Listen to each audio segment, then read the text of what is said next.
दुखावा से जान घबड़ई हो, दुखवा सबके पबार। एक त दुखी त भैले चाँद सुरुजवा, उनको पलागल गरहनवा हो, दुखवा सबका पबार।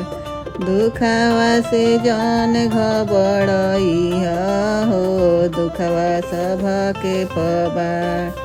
एक त दुखी त भैली गंगा मैया, एक त दुखी त भैली गंगा मई, उनको परल बालू रे तवा हो, दुखवा सब पे पबार।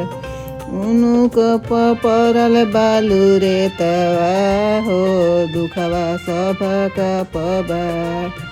एक त दुखी त भैली सीता मैया, एक त दुखी त भैली सीता मई, उनको के ले गइल रावणवा हो, दुखवा सबका पबार। उनको के हरले गइल रावणवा हो, दुखवा सबका पबार।